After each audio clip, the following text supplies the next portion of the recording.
Hi, we're going to start making a wine. So I just want to run through a few little basics before we actually get into the sterilisation and the temperature side. The wine kit that you've probably got with your starter is a Wineworks Premium or a Superior wine kit. Both are designed to make 30 bottles. What we need to remember now is cleanliness and sterilisation. So we'll deal with those first. The first thing we've got to remember is that anything that comes into contact with the beer, wine or spirit needs to be immaculately clean. Now we actually take it to another level, and what we say here is let's make sure it's not only clean but it's actually sterilised as well. All parts that come into contact are therefore sterilised, and what we use is we have a cleaner steriliser which is the same one that is used by the commercial breweries for cleaning the pipes. It's a chlorine-based steriliser and it's very simple to operate. Now the most important thing is to make sure that it comes into contact with all parts. So what we're going to do now is we're going to actually set up the sterilisation process. Here we have a 25 litre bucket. As you can see, it's graduated on the front. That makes life a lot easier when we're actually measuring out. Now, if your bucket hasn't got graduations on it, please put them on. Measure out 25 litres of water, mark it. Measure out 20, mark it. Okay, so what we're going to do is we're going to take approximately 5 litres of hot water. And as you can see, I've got a bit of a cheeky tap that pulls out, makes life a lot easier for me. This equipment is clean before we started. In my opinion, lovely and clean. Okay, because it's clean, we can obviously then do things a little bit easier than if this was all stained and horrible. I think it's really important to make sure that once you've done a brew, you really clean your equipment so it's all ready for you next time. As I said, we're just putting about 5 litres of hot water. I like to use hot water because the steriliser seems to dissolve that little bit better in the hot water, into the bucket. And we're almost there. Okay. So with 5 litres in the bucket, we're going to take the steriliser and we'd add a tablespoonful. I'm just going to sprinkle that in, make sure we've got plenty in there. And then I'm going to take the paddle, could be a paddle or a spoon, and we're just going to dissolve that and make sure that's nicely mixed in the liquid. Beautiful.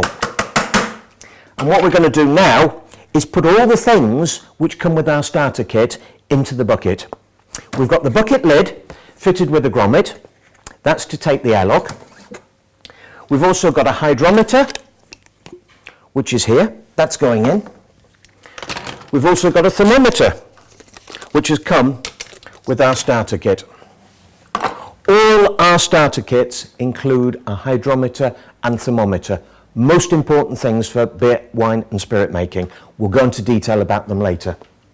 We've also got an airlock and a red cap for it. And finally, we have the spoon or the paddle.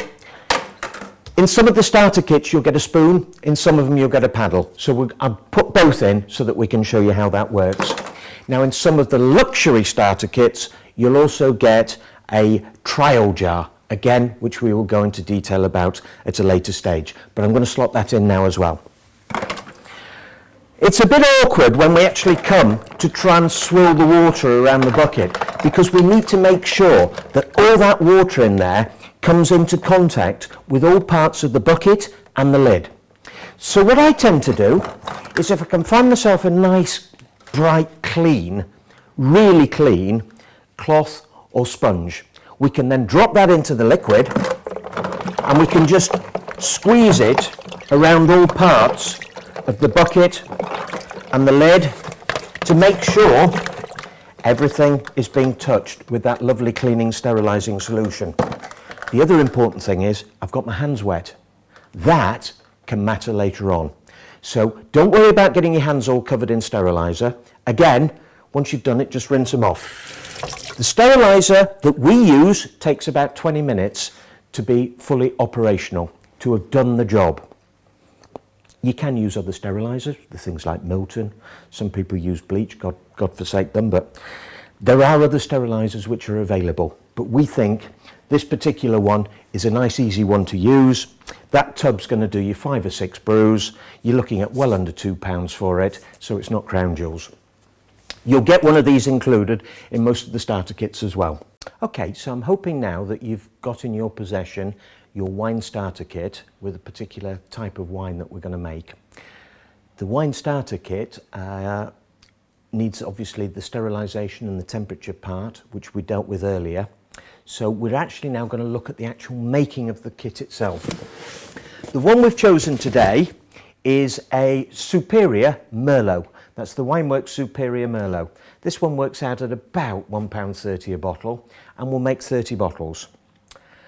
What we're going to do now is, having sterilised all the equipment, we're just going to start the actual kit itself. Inside the kit we have all sorts of little bits and pieces, but most importantly, and the main aspect of it, is 2 sachets of grape juice. Here we have the large bag, which is about 5 and a bit litres. We just, as you can probably see, there's a pull cord here which we're going to pull out just to open up the bag. Oh, just get a whiff of it. It's absolutely sensational. Wonderful smell. So into the bag, grip it by the neck, and in she goes. And you'll get the aromas. Wow.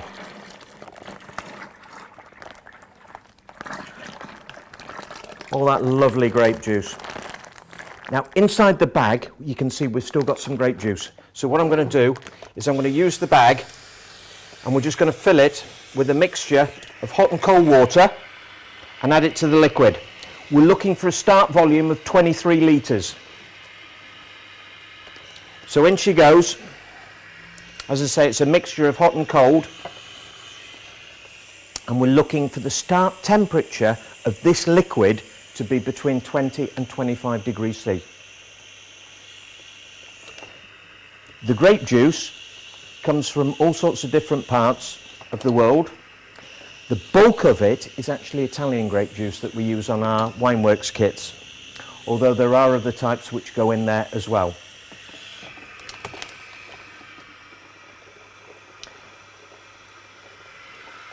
I'm just going to stop it there for a sec, make sure we've got all the juice out.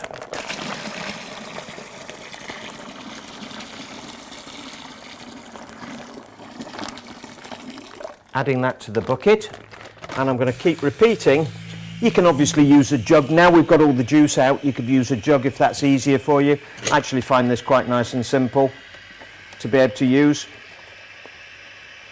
And as I say, start temperature, we're looking for between 20 and 25.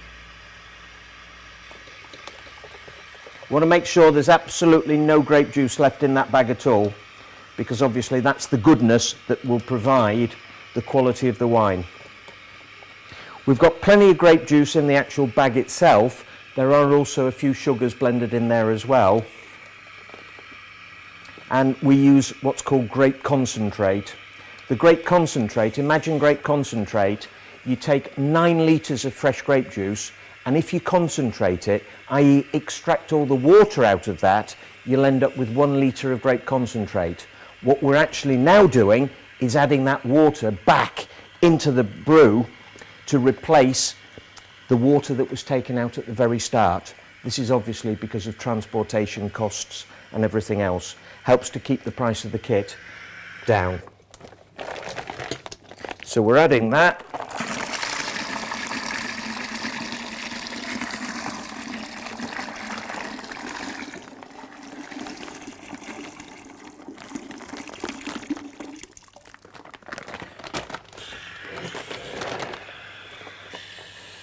And it actually makes sense now just to give it a little bit of a stir.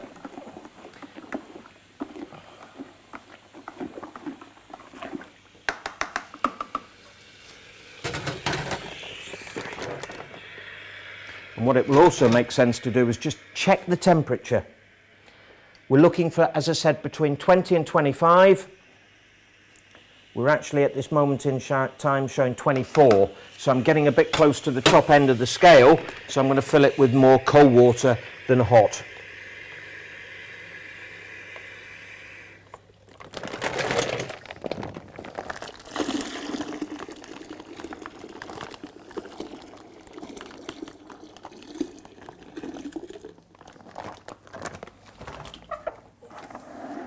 And round here you can see we've got the graduations on the side of the bucket, which make life so much easier. If you haven't got a bucket with graduations on, you need to measure out the liquid volume at 23-25 litres, something like that, and mark your bucket before we start. It's so much easier to do it that way than trying to work out how much you're actually adding as we go along.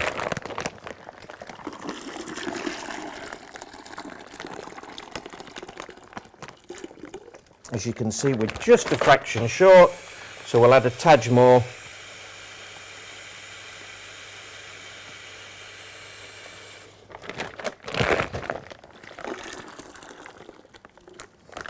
Wonderful. Now, with the Superior kit, we have an extra sachet of grape juice. Now, this sachet of grape juice, I can promise you, this is absolutely top quality juice. This is really, really special grape juice. This goes in here, and this will help to give it a little bit more body, a little bit more alcohol, and a little bit better taste. The premium wine kits that we do don't have this. Now, what we say to people is if you want a dry wine or a medium dry wine, always add this at the start. If you're looking for something medium to sweet, then add it at the end of fermentation. We here like a dry white, a dry red, so we're going to add it at the start. So again, scissors,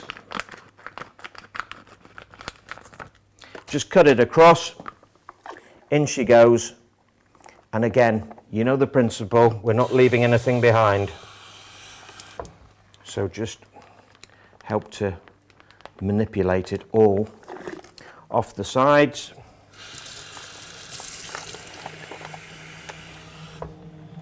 Tad more. In she goes. Now with the Superior wine kit, on the reds we also add an extra sachet of tannin. Now the tannin, when you have a strong cup of tea, you get that sort of bittery taste. Well, that's a bit like tannin. It helps to give the wine, especially the reds, a real touch of character, a little bit of something extra. And we also add a sachet of oak chips. In they go. Now the oak chips, don't panic. If you don't like an oaky wine, don't think that this is going to transform the wine. All it's going to do is just to help to almost age the wine before we start. So it's just going to give it a little bit of character, because these wines are ready for drinking in about 10 days.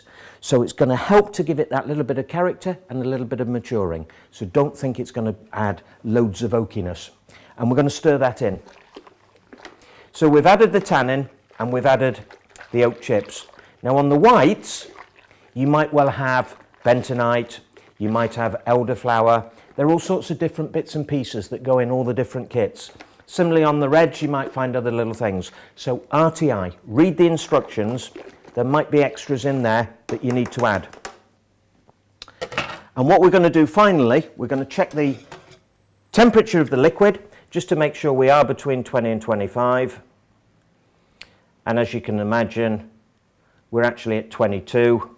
I would say that even if we weren't, wouldn't I? We're at 22, and we're going to do a hydrometer reading as well. Now with the kit, your hydrometer comes in its own case. Just take the instructions out and you can use that case to do your hydrometer reading. So all we're going to do is we're going to put that in the liquid, drop the hydrometer in, give it a twirl because the little bubbles that will stick to it, and then we're going to read across the liquid line. And that is saying we are showing a start temperature of 1080. Sorry, start gravity of 1080. What I'm going to do is I'm just going to give it a stir now.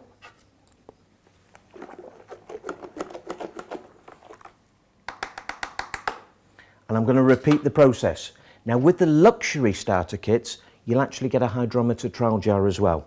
They can be purchased separately. So again, into the liquid. And we're going to drop the hydrometer into the trial jar and just give it a twirl. And again, reading across the liquid line. Again, we're showing 1080. That means I've fully mixed it.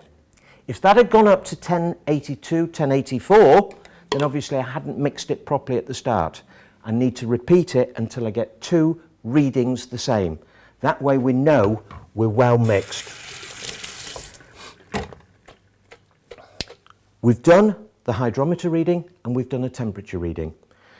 Both of them are great. Now on the temperature, if we'd messed up a bit on the liquid temperature, don't panic. It's not the end of the world.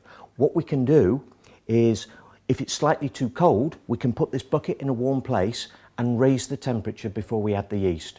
If it's too warm, again, we can put it in a cold place, drop the temperature down until it falls within the 20 to 25 range. Don't panic about it for a couple of hours. It's not going to cause any problems. One other thing that people mention to me is quality of water. How important is the quality of water? It really is quite important because you can see how much water we've actually added to that bucket to get the fermentation going. If you suffer from water being particularly full of chlorine, then 2 options. Don't do it the day you taste it and you find it's really chlorine-y. Leave it for a day or leave it for 2 days until it changes. Alternatively, run your water into the bucket and keep stirring it for 24 hours. That way you'll get rid of some of those chlorine-y tastes. You can also go out and buy bottled water from the supermarkets. Some of them do it particularly cheaply, about 12 pence a litre, something like that. You can use that. You can use spring water. You can use water from friends if you've got this particular problem. I have to say, 95% of people will use their standard tap water on fermentations. So don't think of it as a major issue, but it is a question that I do get asked from time to time. What we're now going to do, because our temperature's right and our hydrometer reading is good, we're going to actually add the yeast to this. Again, cutting across. Oh, that was good. Almost went in the liquid. And in she goes. And again, we're just going to give this a little bit of a stir up, just to make sure that is wet, the yeast. It doesn't have to be really well mixed, just as long as it's folded in.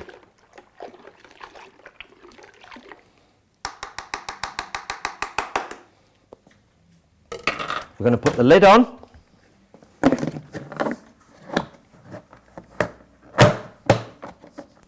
We're going to put the bung and the airlock, which we're going to half fill up with water. As you can see, we've got the airlock half filled with water.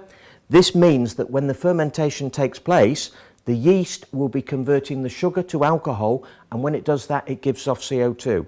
So as the liquid goes, as the gases go through, they'll go through the liquid and out the other side, but it won't allow anything back in.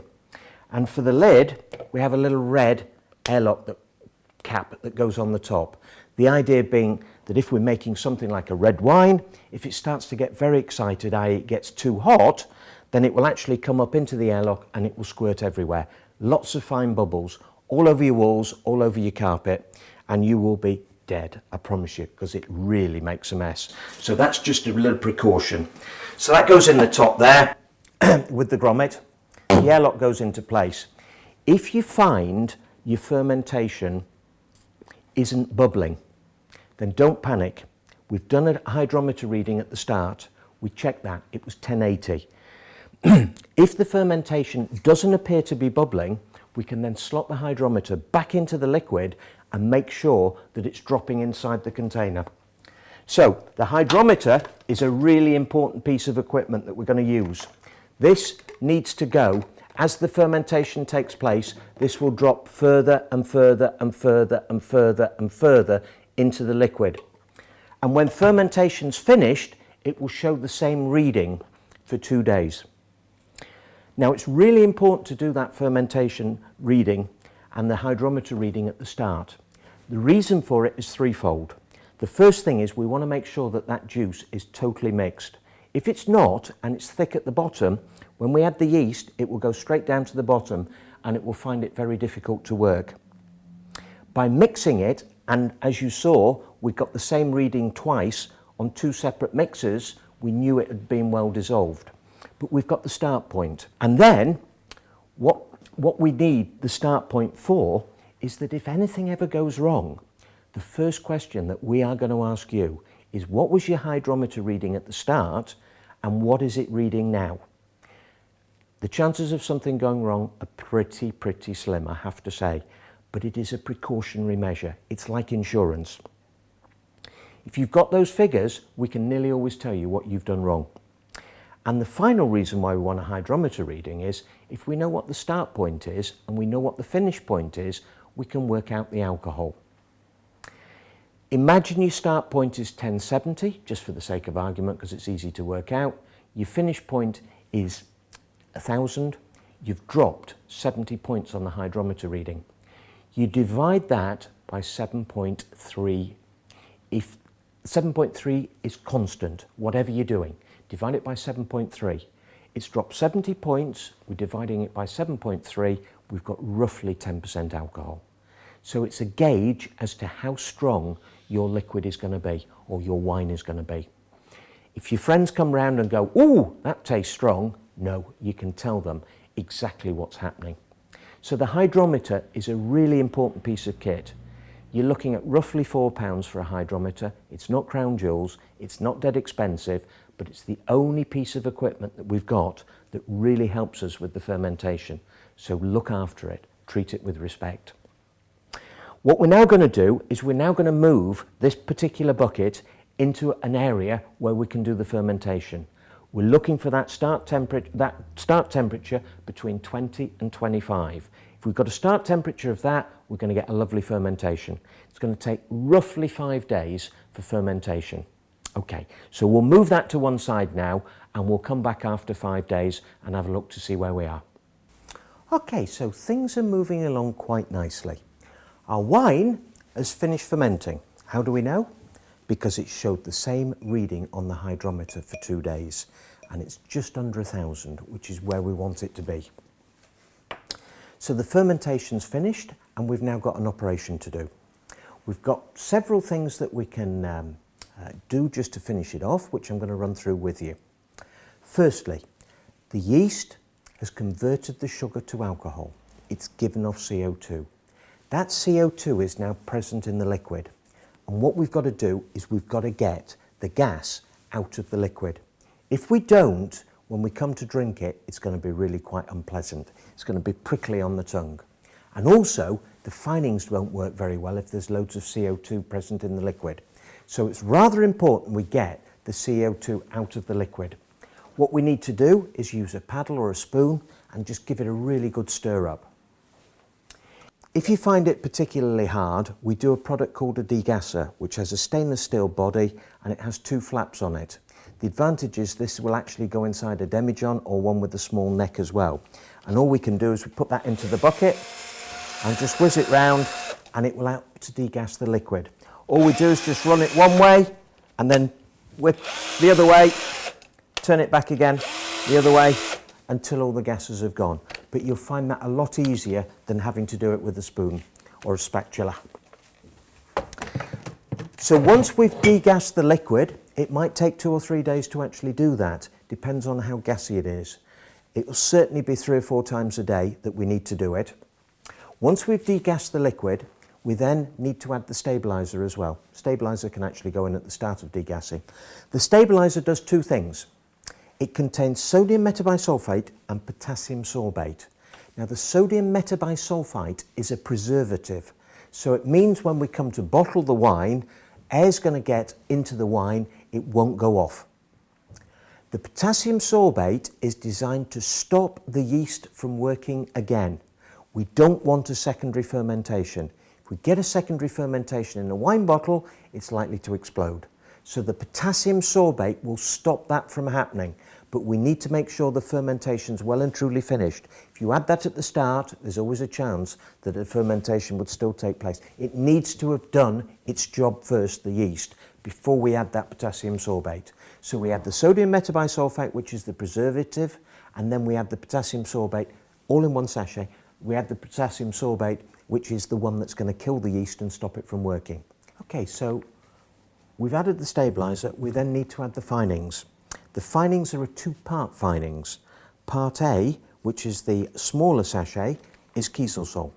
Part B, which is the larger part, is chitosan. Now, chitosan is the shells of fish, so if you are vegetarian, don't add that. The Kieselsohl is a man-made fibre. It's a man-made fining agent. Between the two of them, they will take just about everything out of that liquid in terms of clarity. So day one, we add the Kieselsohl, and day two, 24 hours later, we add the chitosan. Chitosan just needs to be gently folded in. The Kieselsohl can be well mixed in at the start. The finings will take between 3 and 5 days to clear. If it was me, I would always leave it 5 days unless you're in a real rush. Try and leave it that extra time because it will take out all the little bits and pieces. If you take it out too early, there's always a danger that there'll be a slight secondary dropout at a later stage. So try and leave it 5 days.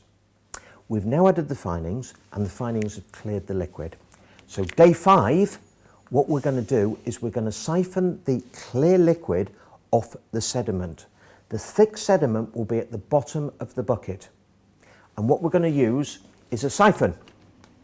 And the siphon that comes with the starter kit has an extendable tube, as you can see, that pulls out so that we can get it exactly the right size for the bucket that we're using. On the end of the tube is an anti-sediment device. So this stops us drawing up the yeast from the bottom of the container. So imagine that going down into the bottom. That's on the bottom of our tub. The liquid gets drawn over here as opposed to up here. So we're drawing off clearer liquid and leaving the dead yeast at the bottom of the container. We've also got a bucket clip on it, and the bucket clip slots into place just over the bucket rim. This means you've got 2 hands free to be able to do it. You've got the bucket clip in position. And then what we need to do is obviously we start the siphoning process. Imagine that being in your top bucket by sucking into the bottom bucket. As long as we're below the level, it will continue to flow. And when we get near the end of the process of siphoning, we just need to wedge a little block under the back end so that the liquid drops to the front and leaves all the sediment behind, and siphon it into the bucket. Once we're in the bucket, we've then got options. What we need to think about doing is, what are we going to do with our wine? Are we going to bottle it? What are we going to do with it? It's in the bucket. It will be lovely and clear. From the bucket, we would strongly recommend you taste it. So once you've tasted it and you're happy with the sweetness level, rather than the rawness or anything else, we're only worried about sweetness, you might need to add some extra sugar to it. Because we've added the sorbate sachet, the potassium sorbate sachet, at the time of stabilising, we're not going to get a secondary fermentation. The yeast is well and truly done. We don't need to worry about adding that sugar then. So we can add the sugar and sweeten it to taste. Once we've got it to taste, we now need to bottle it. We don't want this hanging around in our bucket for very long because, as you can see, there's a big airspace at the top, and airspace means with chance of infection, even though we've added the sodium metabisulfite, which is the preservative agency.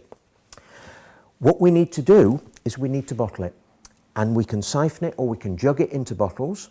We've a choice on the bottling front. We can use screw-top wine bottles. They're probably the most popular and the thing which are readily available because commercially everybody's using screw-top wine bottles.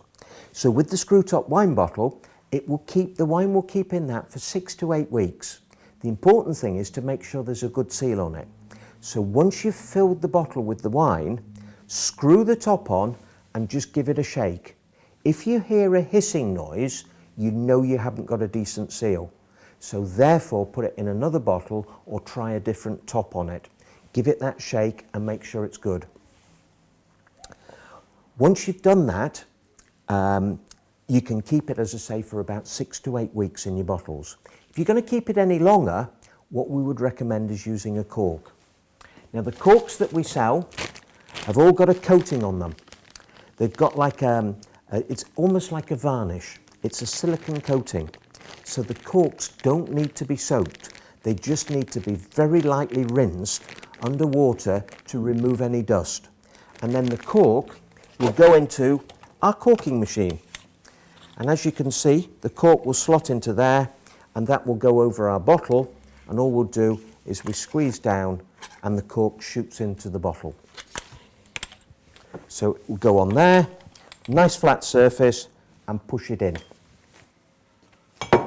Once we've corked it, we then have the option of adding one of the shrink tops, and the shrink top will quite simply seal down onto the container, onto the bottle, like so, and we'll just rotate that in the steam of a kettle. As we rotate it, the shrink will grip tight onto the bottle and seal it.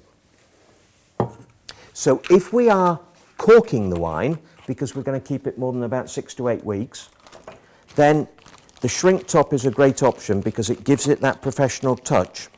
The other thing to bear in mind with the shrink top is that once you put a cork in the bottle, you should stand the bottle upright for 2 to 3 days. That allows any breathing to take place with the cork. You can then put it on its side after 2 to 3 days. Well, you need to put it on its side after 2 to 3 days because you need to keep the cork moist.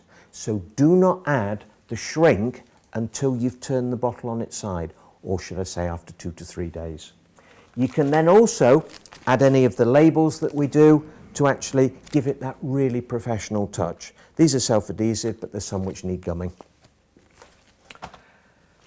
You can, of course, print your own labels as well. Computer programs out there which will allow you to put your own information in to be able to print your own and do your own thing. Your wine will improve with keeping. If you can keep the wine for up to 3 months, you'll see a vast improvement. Most people, I have to say, when they're doing the first lot, they can't wait to drink it. They can't wait to give it out, give it to friends. You'll be really impressed with the quality of it in a very short space of time. But if you can keep it, so much the better. You'll find the superior wines keep a little bit better than the premium wines in the Wineworks range. What we always try and say to people as well is try and get some stock. If you can get some stock and give it a chance to mature, you'll get the benefit of it when you come to drink. And don't think about making more expensive wines until you've got the time to let them mature. The more expensive the wine, the more it needs to mature. Good luck with your drinking. Good luck with your wine. You've got that on the go. You've got it bottled. You need to decide very quickly what you want to make next, because time is money, as they say. You're looking at around £1 a bottle, £1.30 a bottle. If you've got to go out and start buying commercial wine, it's going to cost you a fortune. So good luck.